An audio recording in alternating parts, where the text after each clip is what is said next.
बाद दोनों लोग मिल के हम लोगों को लाए थे एडमिशन कराए थे। तो ओपी सिंह के पिताजी ने हमसे कहा था कि जब कोई गलत काम करे तो हमको बता देना। तो नाथनगर में हम उतर रहे थे, कॉलेज से देखे सिगरेट पी रहे हैं खड़ा होकर, और मैं देख लिया। मैंने कहा भाई तुमको तुम सिगरेट पीते देख लिए हैं, अब हम तुम्हारे घर बताएंगे। तो हम बताना नहीं चाहते थे, केवल उनको ब्लैकमेल करना चाहते थे। और जब चाय पीने का समय आता था तो ओपी सिंह से कहते थे अरे वो बताएंगे, तो कहते हैं चलो यार सिंघाड़े ना खाओगे, समोसा को सिंघाड़ा खा जाता था। तो एक सिंघाड़ा एक समोसा चाय पा जाते थे।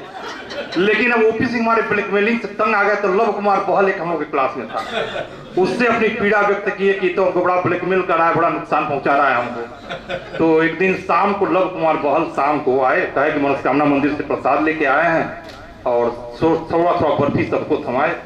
हमारी बर्फी में उन्होंने भांग छिपा दिया था और भांग वाली बर्फी उन्होंने खिला दिया। करीब आधे घंटे बाद धीरे धीरे को नशा चढ़ा और कोई गाने की पक्ति थी, सब कुछ सीखा हमने न सीखी होशियारी। यही गाना हमको याद है कि 1-1.5 घंटे से हम गाना शुरू कर दिए। तो बाद में लव बताया कि तुमको हम भांग वाली बर्फी दे दिए हैं इसलिए तुम ये गाना गा रहे हो। तो हमको बात डर हो गया कहीं मर न जाए कहीं। अब लगा तमाम थे उन्होंने। बाद में मतलब सीनियर लोगों पर तक खबर पहुंची, लव कुमार बहल की बड़ी जो है खिंचाई हुई। रात में वो 12 बजे नींबू लेके आए नाथनगर से, कहीं से निचोड़ उचोड़ के दिया गया तो जाके कुछ आराम मिला। तो सारे बड़े अच्छे कड़वे मीठे अनुभव हैं। लेकिन यह है कि दोनों लोग नहीं आए हैं, न ओपी सिंह आए हैं न लव बहल आए हैं, दोनों लोग आने वाले थे। अच्छा, उसके बाद ब्लैक मेकिंग बंद हुई नहीं? वहाँ एक क्या बोलते हैं रैगिंग भी होती थी, रैगिंग के शिकार हम भी हुए थे।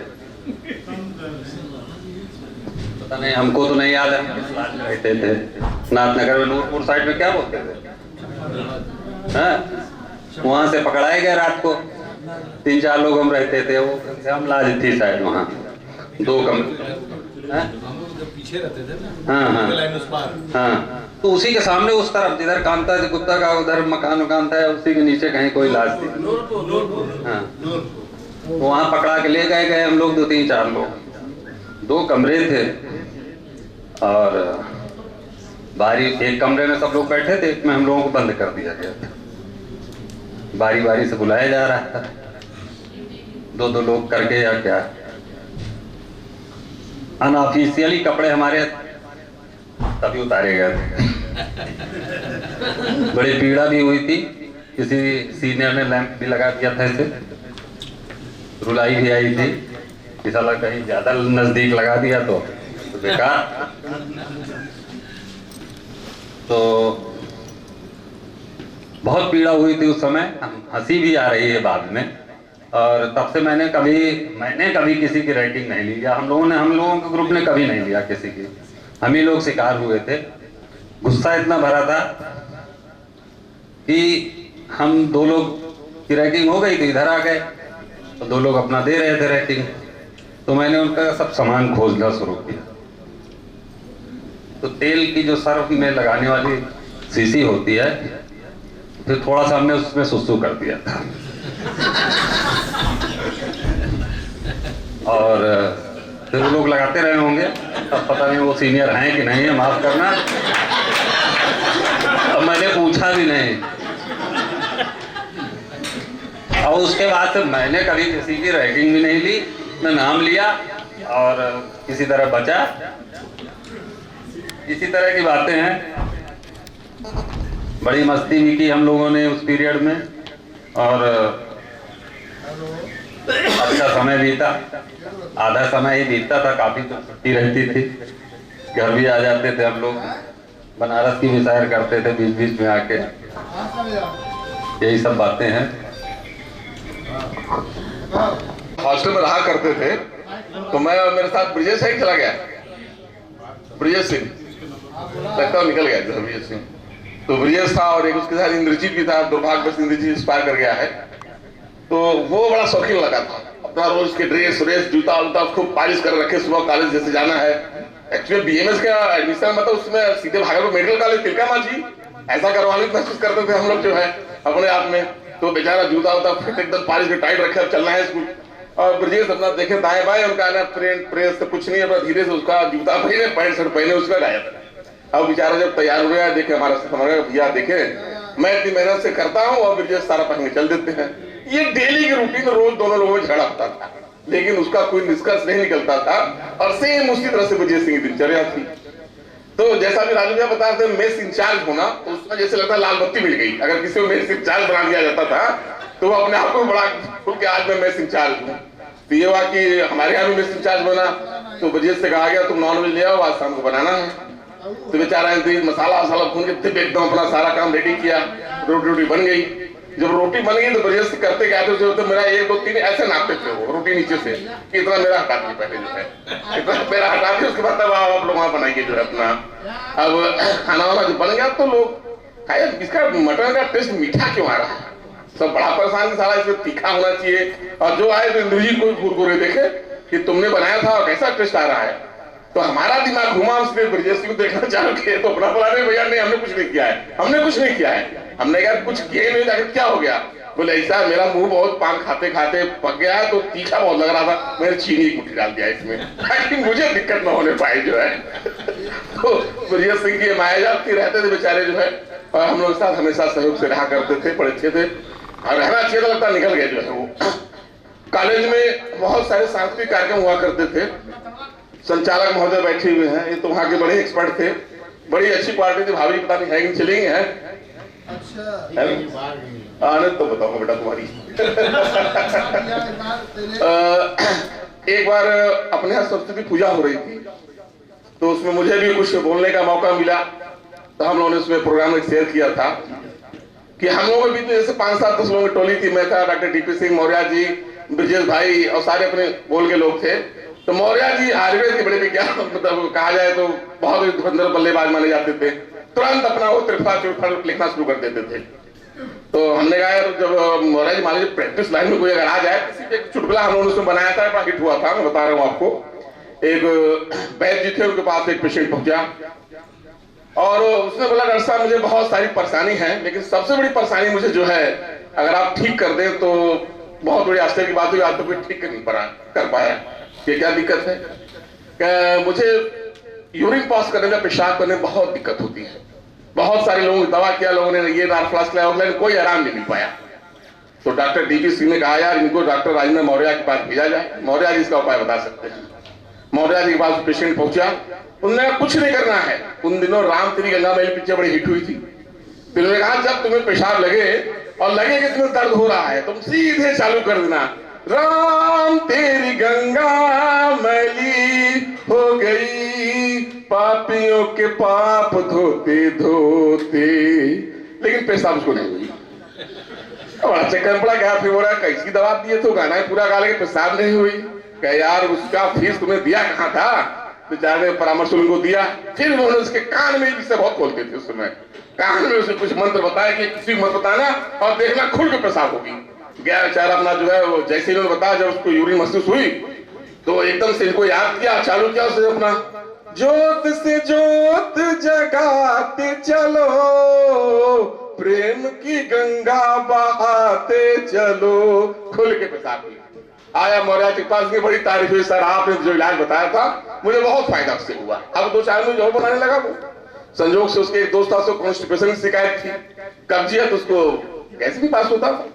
गया मौर्य जी के पास, दिल रुबा, क्या उसके बाद मेरी दिल रुबा तुझको आना पड़ेगा, बस 2-3 बार तुम चिल्लाओगे, उसके बाद देखो अपने आप लैट्रिन साफ हो जाएगी। वाकई में उसको ऐसा हुआ। धन्यवाद।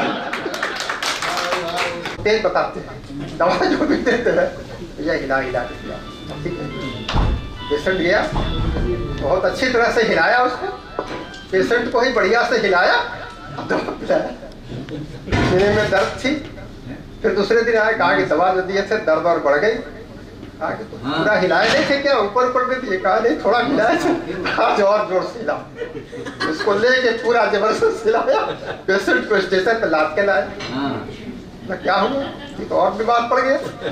क्या हिलाया? अरे हम तो इन्हीं को हिलाने के बोल रहे थे, मैं पूरा हिला दिया इसको। तो ऐसे ऐसे मरीज होते हैं, समझने का चक्कर है। दूसरा एक आयुर्वेद में यूज होता है, उसकी समझ की चक्कर थी, क्योंकि लोकल तो वही होता है, 0.2% होती है, उसको फॉर्मल चाहिए। ये सब कुछ ट्रीटमेंट का ये है। राउंड लेते हैं अक्सर हम लोग, जो हाउस ऑफ करने जाते हैं तो देखते हैं सीनियर क्या करते हैं। तो सबसे पहले पेशेंट का देखते हैं, राउंड देखते हैं कि वहाँ से एक डॉक्टर साहब से बोले कि अरे तुम्हारा पेट में दर्द था, अभी ठीक नहीं हुआ? बोला कि नहीं डॉक्टर, रात में क्या खाए थे? अरे हम तो कुछ भी नहीं खाए। देखो कुछ नहीं खाए थे, तुम चना खाए हो? बोला हाँ सर खाए थे। जो असिस्टेंट जो सीख रहा था वो कैसे खा लिए देख लिए सर?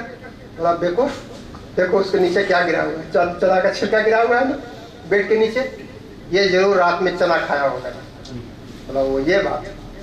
प्रैक्टिस में जब गया, उसके आगे ऐसे ऐसे मरीज आए, पेट वाला दर्द आया, उसको एनाल्जेसिक दिया, ड्रिप चढ़ाया, सब कुछ दिया, पेट में दर्द ठीक नहीं हुआ। राउंड में गया, या कुछ ना कुछ तो गड़बड़ खाया। बोला कुछ नहीं खाया।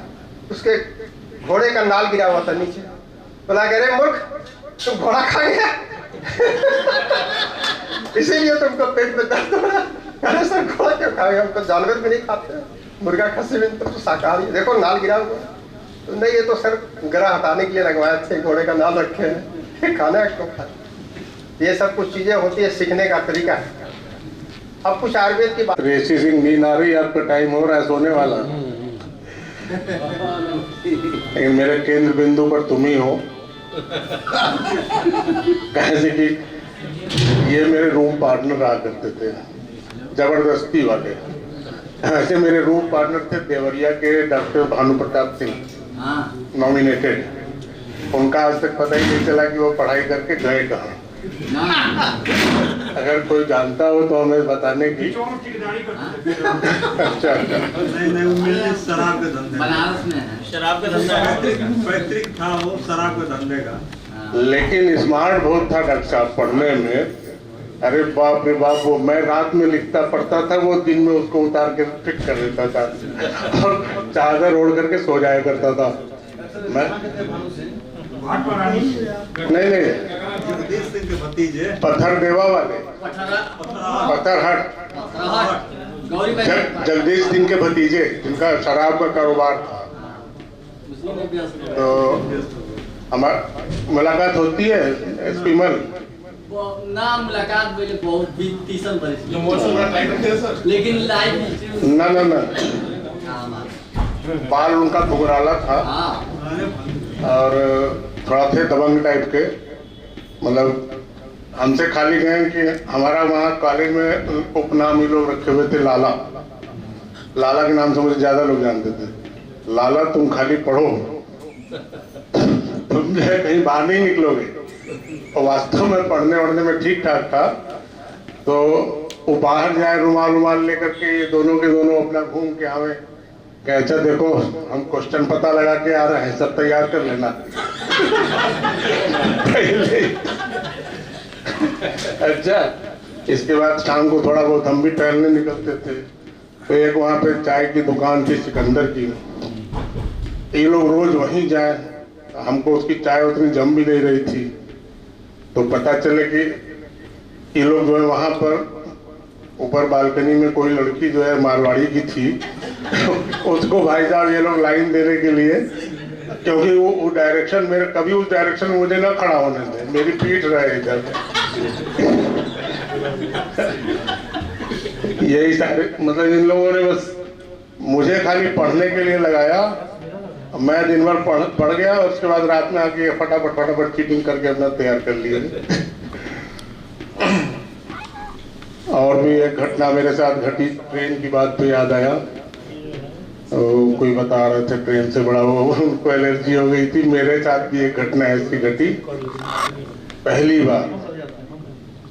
बार वही जैसे अभी हमारे ओपी सिंह जी कह रहे थे कि लड़का जमात जाता था तो SYN नहीं, भागलपुर मेडिकल कॉलेज तिलकामा जी भागलपुर। इसी मूड में मेरी भी तैयारी थी। मैंने PhD किया गोरखपुर से और उसके बाद कई ट्रायल मारे, कुछ नहीं हुआ जब। तो भाई SYN ने तो ठीक है अपना भैया बड़े शौक से BSc में जानबे करते हैं। उस समय बॉबी पिक्चर चली हुई थी और हम लोग भी उसी शौक से कपड़ा वपड़ा खूब बढ़िया सिलवाए हुए थे, पूरी अटैची फुल कि जाएंगे तो अब 6 महीना बाद लौटेंगे।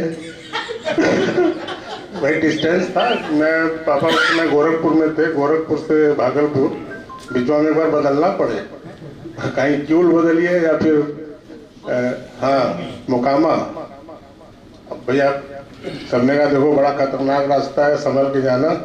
सारी रात नहीं सोए, अटैची देखते रहे बैठे।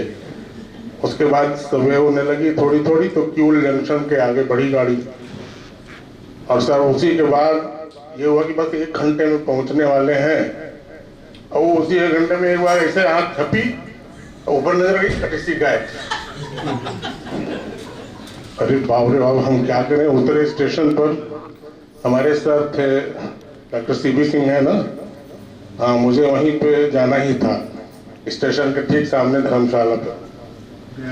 हाँ तो अब वहाँ जाकर के बताए, वो CB शाही जी थे, वो कहे कि मैं बिल्कुल रोने वाली स्थिति में, ना कोई कपड़ा अरे मेरे सर्टिफिकेट भी गायब हो गए थे।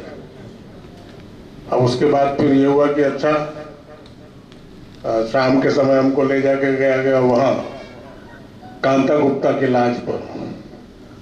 तो किरे नुनू की होले हम कहते ऐसा ऐसा हुआ। कोने स्टेशन पर हुआ, हम कहे क्यूल से गाड़ी छूटी, अगला स्टेशन के बाद जो है मामला गए, कुछ न होते शाम को आ जाना। भैया शाम को गए, वहां पर 15-20 अटैची रखी हुई थी। ऐसे ऐसे भी वहां पे लोग थे। हाँ तो मेरे कागज मिल गए थे, माल सब गायब था। तो हादसे थे इस तरह के। टमटम चौक पे हम लोग उतरते थे तो वहां से फिर ये जोड़ना पड़ता है कि भैया कितने का यहाँ से भाड़ा लगेगा, उसके बाद सिनेमा हॉल की टिकट कितने की है, हिसाब किताब लगा के तब चला जाए। और खाना बनेगा कि नहीं, बाहर दादा के यहाँ खाया जाएगा। क्यों डॉक्टर? और कोई बलिया से जाते थे तो 8-10 लोगों का ग्रुप रहता था। जब भी हम लोग जाते थे तो 8-10 लोग एक साथ ही जाते थे, और वहाँ बक्सर से ट्रेन पकड़ते थे भागलपुर के लिए। और चलते चलते टीटी से परिचय हो गया था। एक विक्रम सिराज हम लोग जाते थे, एक राय जी करके टीचर थे लंबे से। हाँ, और फर्स्ट क्लास के कूपा में हम लोग जाते थे, 5-5 रुपए के दे करके टिकट नहीं लेते थे। और वो बेचारे राय जी इतने अच्छे थे कि वो हम लोग को अपने टिफिन से भी खिलाते पिलाते रहते थे। हाँ,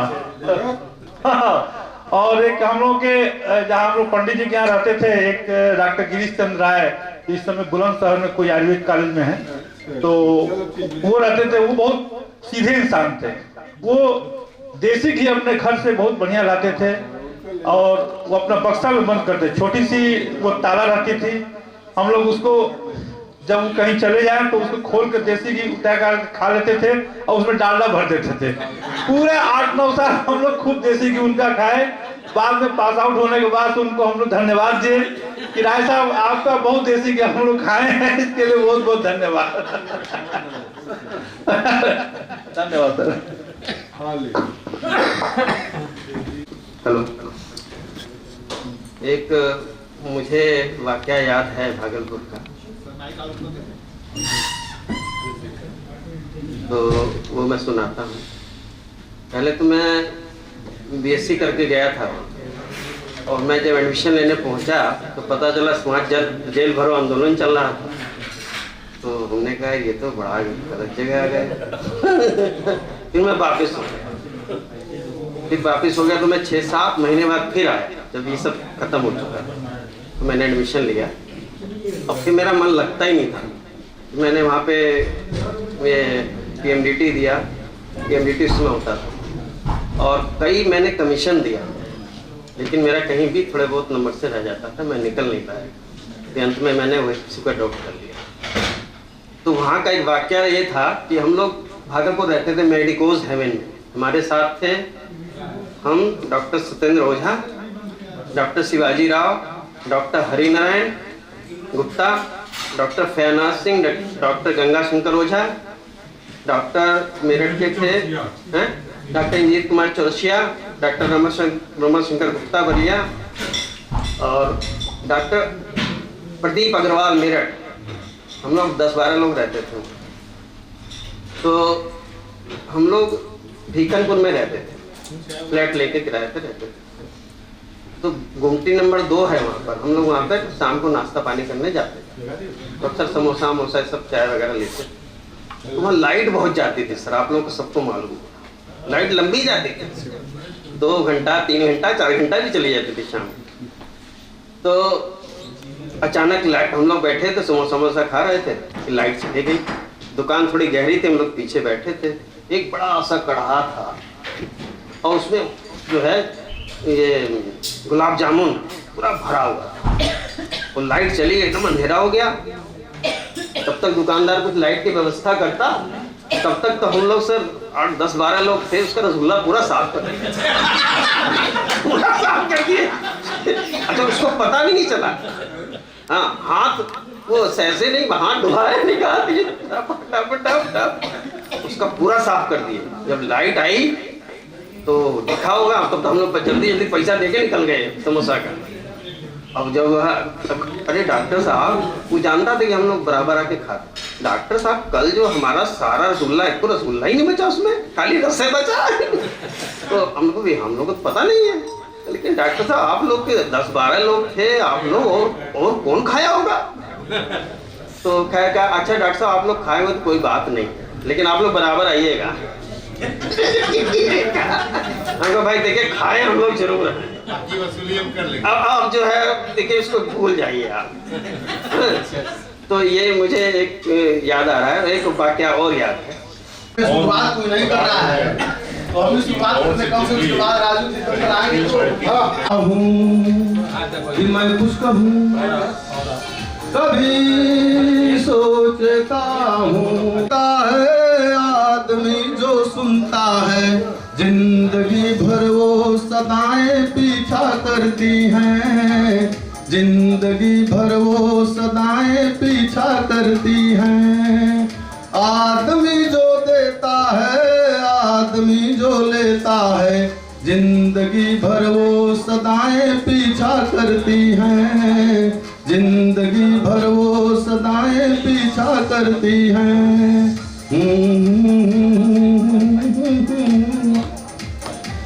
कोई भी हर ख्वाब तो सच्चा नहीं होता, कोई भी हर ख्वाब तो सच्चा नहीं होता, बहुत ज्यादा प्यार भी अच्छा नहीं होता। कभी दामन छुड़ाना हो तो मुश्किल हो, तो मुश्किल हो, दिल के रिश्ते टूटे तो, प्यार के रास्ते छूटे तो, रास्ते में फिर वफाएं पीछा करती हैं, रास्ते में फिर वफाएं पीछा करती हैं। आदमी जो कहता है, आदमी जो सुनता है, जिंदगी भर वो सदाएं पीछा करती हैं, जिंदगी भर वो सदाएं पीछा करती हैं।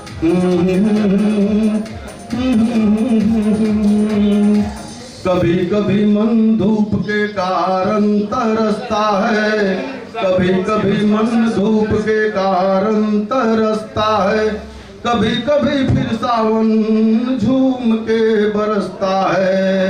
पलक झपते यहाँ मौसम बदल जाए, बदल जाए, प्यास कभी मिटती नहीं, एक बूंद भी मिलती नहीं, और फिर रिमझिम घटाएं पीछा करती हैं, और फिर रिमझिम घटाएं पीछा करती हैं। आदमी जो देता है, आदमी जो लेता है, जिंदगी भर वो सदाएं पीछा करती हैं, जिंदगी भर वो सदाएं पीछा करती हैं। जोरदार डॉक्टर मरीज की पास जाता हूँ। मेरे स्पाइन के प्रॉब्लम में 1.5 महीना पहले मेरा एक्सीडेंट हुआ, इसलिए मैं बैठ के कर रहा हूँ। सर माइक जरा और पास अन्यथा नहीं लीजिएगा। जितेंद्र भैया एकदम तैयार बैठे हुए हैं। मेरी जोरा जबी, हाँ मेरी जोरा जबी, जोरा जबी कहाँ गई? जोरा जबी हमारा नाई है। भाग्य लिंगा।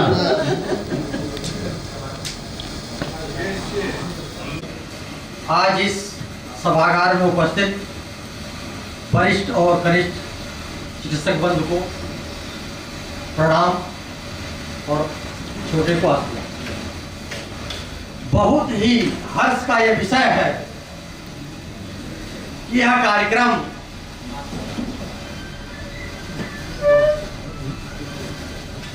आज काशी में हो रहा है। अब हमें पूरा डिटेल तो जानकारी नहीं हमने लिया है कि यह प्रथम है या दूसरा तो यह प्रथम है, इसलिए यह और भी महत्वपूर्ण है। इस कार्यक्रम के माध्यम से ही आज हम सब एक दूसरे से रूबरू हुए हैं और अधिकांश लोग उस समय के हैं यहाँ उपस्थित कि जिस समय में मोबाइल या कोई और सिस्टम नहीं था कांटेक्ट का, लेकिन आयोजकों ने जिस तत्परता से और मेहनत से कांटेक्ट को कलेक्ट करके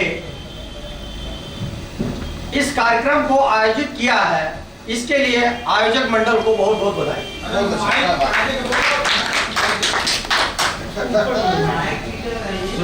महसूस कर रहे होंगे इस कार्यक्रम में आकर कि वर्षों बाद बहुत से लोगों से आमना सामना हुआ होगा, तो ऐसे कार्यक्रम हमेशा होना चाहिए। यही स्थिति हमारे यहाँ भी थी राजकीय आयुर्वेदिक कॉलेज में वाराणसी में, लेकिन वहां भी एलुमनाई का एक सोसाइटी बनाई गई और उसके तहत विगत 3-4 वर्षों से हर साल एक बार आयोजन हो रहा है और उसका ये परिणाम है कि 150 से 200 लोग हर एलुमनाई में आ जाते हैं। हमेशा लोग डिफरेंट लोग होते हैं, तो इसका यही लाभ है। तो आप लोगों से और आयोजक मंडल से यही हमारा आग्रह होगा कि यह सतत चाहे 1 साल में हो, 2 साल में हो या 3 साल में, एक रूटीन वे में अनवरत इसको अगर प्रारंभ किया गया तो जारी रहना चाहिए। और उससे क्या है कि आज संख्या जो ये है नेक्स्ट में उससे अधिक होगी, कांटेक्ट बढ़ेंगे और सारी चीजें होंगी, एक दूसरे में भाईचारा बढ़ेगा और बहुत सारी चीजें होती हैं। तो इस पे ध्यान निर्धारित समय पर मिले।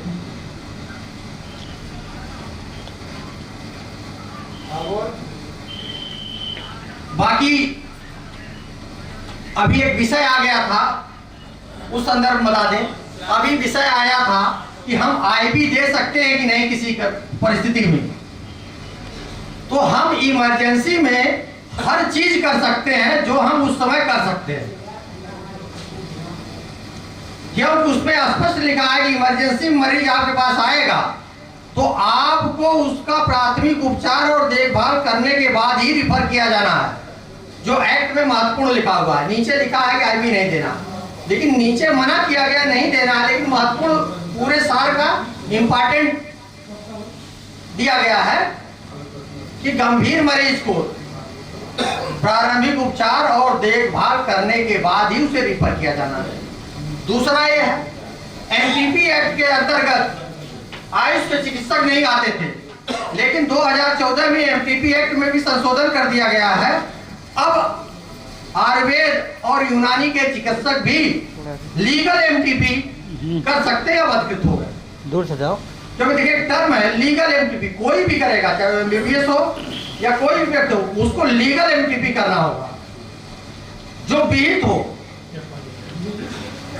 2014 के पहले आप लीगल एमटीपी के लिए भी वैध नहीं थे, लेकिन 2014 के अमेंडमेंट के बाद से आप सभी लोग लीगल एमटीपी के लिए वैध। अब प्रश्न आता है कि जब कोई भी चिकित्सक आता है या जांच करने वाला आता है